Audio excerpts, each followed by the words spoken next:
आज हम डिस्कस कर रहे हैं टार्क, या इसको हम कह सकते हैं कि मोमेंट ऑफ फोर्स। आज के लेक्चर में हम डिटेल के साथ टार्क का कंसेप्ट जानेंगे। देखो, पिछले क्लासेस में हम मोशन की डिफरेंट टाइप पढ़ चुके हैं, जैसे कि for example translatory motion, vibratory motion and rotatory motion को हम डिस्कस कर चुके हैं। जब हम किसी ऑब्जेक्ट के सेंटर ऑफ मास के अलोंग फोर्स अप्लाई करते हैं तो वो ऑब्जेक्ट ट्रांसलेटरी मोशन स्टार्ट करता है। इस फोर्स को हम लीनियर फोर्स कहते हैं और इस फोर्स का मैग्नीट्यूड हमने अगर मालूम करना है तो हम इक्वेशन यूज करते हैं कि F is equal to ma। Newton second law के मुताबिक अगर हमने किसी ऑब्जेक्ट पर लगने वाली फोर्स को हमने मालूम करना है तो हम इक्वेशन यूज करते हैं कि F is equal to ma। या फॉर एग्जांपल अगर किसी ऑब्जेक्ट को हमने मोशन देनी हो और उस ऑब्जेक्ट का मास हमें मालूम हो और हमें ये भी पता हो कि इस ऑब्जेक्ट को हमने इतनी एक्सेलरेशन देनी है, तो हम फोर्स की मैग्नीट्यूड को फाइंड आउट कर सकते हैं। जैसे कि फॉर एग्जांपल एक ऑब्जेक्ट है, उसकी मास 5 किलोग्राम है और हम ये चाहते हैं कि इस ऑब्जेक्ट को हम 2 मीटर पर सेकेंड स्क्वायर एक्सेलरेशन दे दें। तो F is equal to ma के मुताबिक हमने इस ऑब्जेक्ट के सेंटर ऑफ मास के अलोंग 10 न्यूटन का फोर्स जब हम अप्लाई करें तो ये ऑब्जेक्ट 2 मीटर पर सेकेंड स्क्वायर के साथ ट्रांसलेटरी मोशन करता है। तो यहाँ पे लीनियर फोर्स जो है ये लीनियर मोशन प्रोड्यूस करता है या ट्रांसलेटरी मोशन प्रोड्यूस करता है।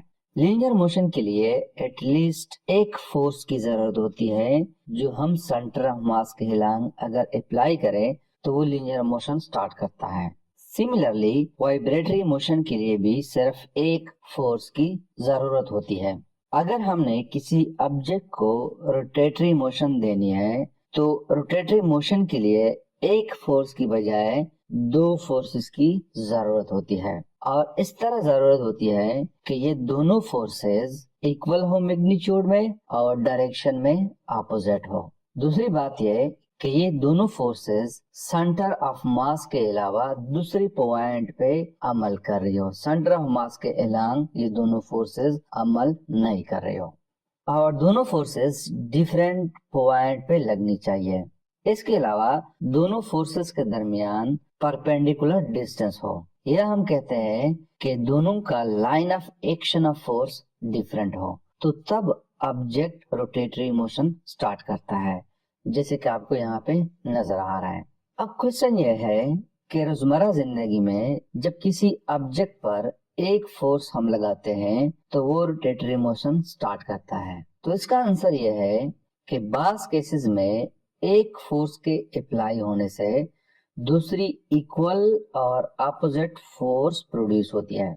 जैसे कि फॉर एग्जांपल हमारे पास एक रॉड है, इस रॉड को हम एक साइड पे फिक्स करते हैं with the help of nail, यानी पॉइंट O पे, और पॉइंट O को हम कहते हैं कि ये पाइवोट पॉइंट है।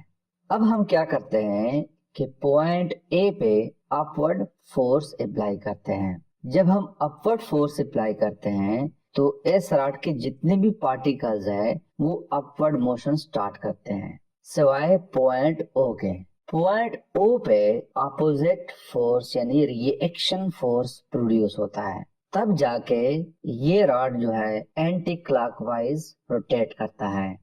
अगर यहाँ पे फ्रिक्शन फोर्स ना हो और पाइवोट पॉइंट भी ना हो और हम उस पे फोर्स अप्लाई करें तो ये रोटेटरी मोशन की बजाय ये ट्रांसलेटरी मोशन करेगा। तो लिहाजा रोटेटरी मोशन में 2 फोर्सेस होते हैं, लेकिन एक फोर्स हमें अप्लाई करते हैं, दूसरा फोर्स प्रोड्यूस होता है।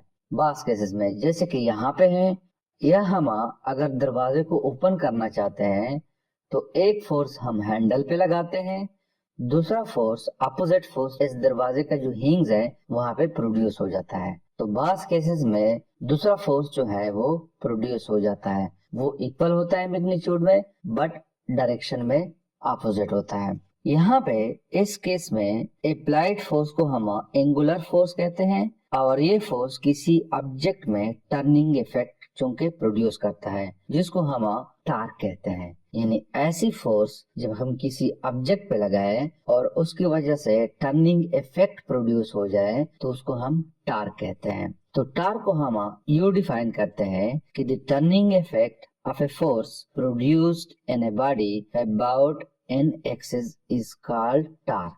ये इसको हम यूं भी डिफाइन करते हैं कि turning effect produced in a body about a fix point due to applied force is called torque, या इसको हम मोमेंट ऑफ फोर्स कहते हैं।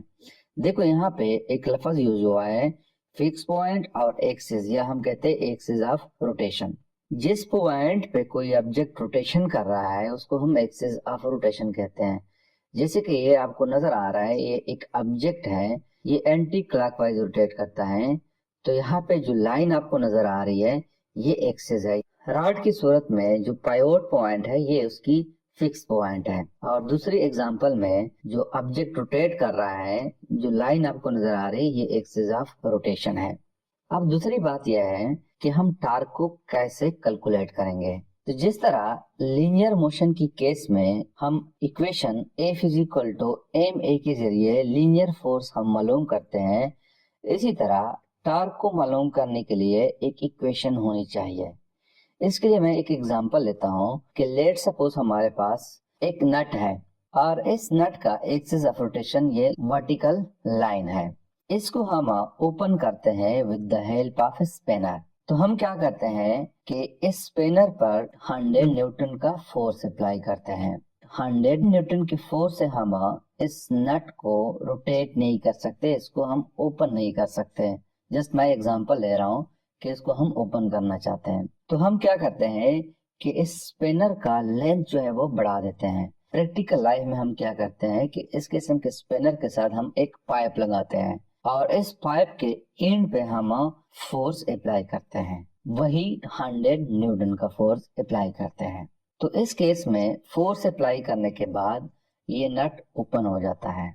दूसरा हम इस तरह भी कर सकते हैं कि बजाय इसके कि हम इस स्पिनर की लेंथ बढ़ाए, हम फोर्स ज्यादा अप्लाई करते हैं, 200 का फोर्स अप्लाई करते हैं, तब जाके ये नट ओपन हो जाता है।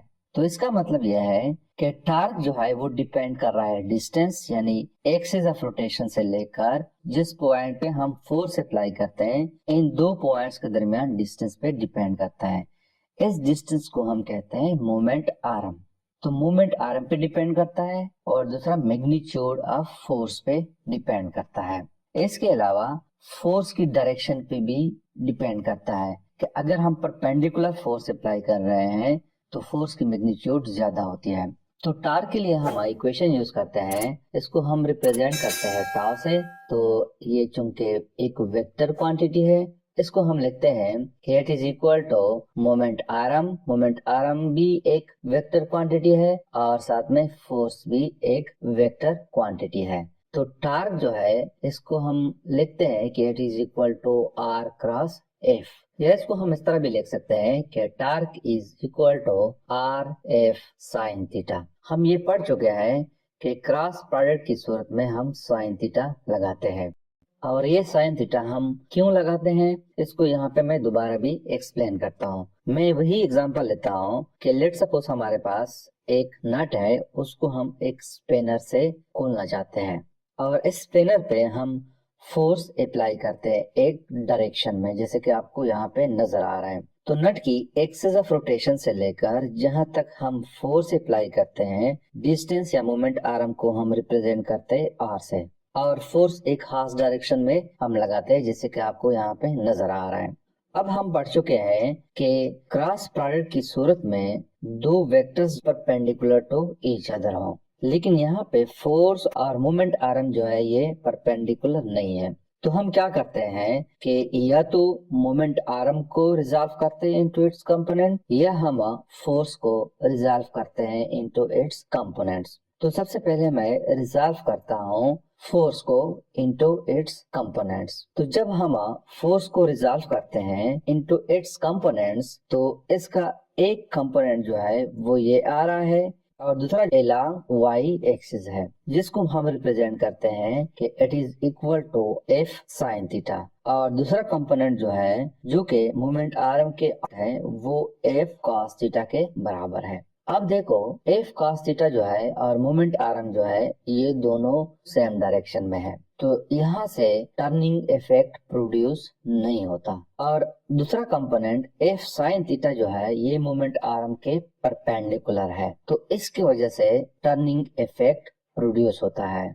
तो मतलब यह है कि एफ साइन थीटा की वजह से टार्क प्रोड्यूस होता है। तो यहाँ पे मैं लिखता हूँ कि टार्क जो है it is equal to R into F sine theta, यानी परपेंडिकुलर कंपोनेंट ऑफ फोर्स।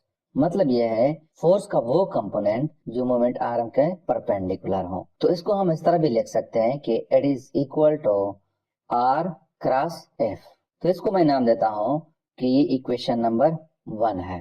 दूसरा हम ये करते हैं कि मोमेंट आर्म को रिजॉल्व करते हैं इनटू इट्स कंपोनेंट्स।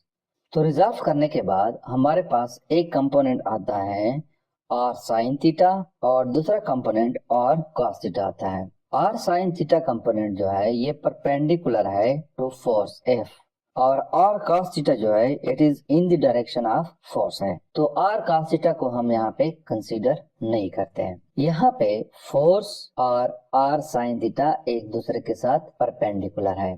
तो मैं यहाँ पे लिखता हूँ कि टार्क जो है it is equal to force into R sine theta. तो यहाँ पे torque F R sine theta के बराबर है, और इसको मैं लिखता हूँ कि it is equal to F यानी फोर्स क्रॉस मोमेंट आर्म यानी कि आर। तो इस केस में टार्क जो है वो एफ क्रॉस आर के बराबर है। इसको मैं नाम देता हूँ कि ये इक्वेशन नंबर 2 है। अब इक्वेशन 1 और इक्वेशन 2 के मुताबिक टार्क का मैग्नीट्यूड जो है वो बराबर है, लेकिन टार्क जो है ये एक वेक्टर क्वांटिटी है, इसकी भी एक खास डायरेक्शन होती है। और उस डायरेक्शन की वजह से हम पढ़ चुके हैं क्रॉस प्रोडक्ट या वेक्टर प्रोडक्ट की टॉपिक में कि ए क्रॉस बी जो है it is not equal to B cross A, और यहाँ पे आर क्रॉस एफ है और एफ क्रॉस आर है। तो यहाँ पे अगर मैं लिख दूं कि R cross F it is equal to F cross R, तो ये इक्वल नहीं है, क्योंकि वेक्टर प्रोडक्ट या क्रॉस प्रोडक्ट जो है ये कम्यूटेटिव लॉ को ओबे नहीं करते। यहाँ पे हम डायरेक्शन के लिए यूनिट वेक्टर का इस्तेमाल करते हैं। ये यूनिट वेक्टर जो है it is perpendicular to the plane. तो यहाँ पे इस केस में आर क्रॉस एफ जो है ये इक्वल होता है माइनस एफ क्रॉस आर के। यहाँ पे माइनस साइन शो कर रहा है कि अगर इस केस में फोर्स की डायरेक्शन अपवर्ड है तो इस केस में फोर्स की डायरेक्शन डाउनवर्ड होती है। जब हम फोर्स की डायरेक्शन अपवर्ड अप्लाई करते हैं ऊपर वाले एग्जांपल के मुताबिक, तो हमारे पास जो टार्क प्रोड्यूस होता है वो एंटी क्लॉकवाइज टार्क प्रोड्यूस होता है, और इस केस में क्लॉकवाइज टार्क प्रोड्यूस होता है। तो एंटी क्लॉकवाइज टार्क के केस में हम टार्क को पॉजिटिव कंसीडर करते हैं, और इस केस में हम टार्क को नेगेटिव कंसीडर करते हैं। और टार्क की डायरेक्शन को हम राइट हैंड रूल के मुताबिक मालूम कर सकते हैं। अगर हम अपना राइट हैंड फिंगर है उसको हम एलॉन्ग मोमेंट आर्म रखें और फोर्स की डायरेक्शन में अप्लाई करें तो थंब जो है it gives us the direction of torque. अब हम डिस्कस करते हैं factors on which torque depends. उन फैक्टर्स को हम डिस्कस करते हैं जिस पे टार्क डिपेंड करता है। एक तो मैग्नीट्यूड ऑफ फोर्स पे डिपेंड करता है, जितना हम ज्यादा फोर्स अप्लाई करेंगे उतनी ही टार्क का मैग्नीट्यूड ज्यादा होती है। दूसरा डिपेंड कर रहा है मैग्नीट्यूड ऑफ मोमेंट आर्म। जितनी मोमेंट आर्म की वैल्यू ज्यादा होती है उतनी ही टार्क ज्यादा प्रोड्यूस होती है। इसी वजह से आपने देखा होगा कि हमारे घरों में जो डोर्स है यानी दरवाजा है वहां पे जो हैंडल लगा होता है वो हैंग से डोर लगा होता है, ताकि कम फोर्स हम अप्लाई करें और आसानी के साथ टर्निंग इफेक्ट प्रोड्यूस हो, यानी कि हम आसानी के साथ दरवाजे को ओपन कर सकें। तीसरा डिपेंड कर रहा है angle between force end moment arm. अगर फोर्स और मोमेंट आर्म के दरमियान एंगल 90 डिग्री है या टो 70 डिग्री है तो maximum torque will be produced. और अगर एंगल 0 है या 180 डिग्री है तो minimum torque will be produced. 90 degree और 270 डिग्री के सूरत में मैक्सिमम टार्क प्रोड्यूस होता है, और एंगल बिटवीन फोर्स और मोमेंट आर्म अगर 0 है या 180 डिग्री है तो मिनिमम यानी कि 0 टार्क प्रोड्यूस होता है। तो it's all about the torque, या इसको हम कहते हैं मोमेंट ऑफ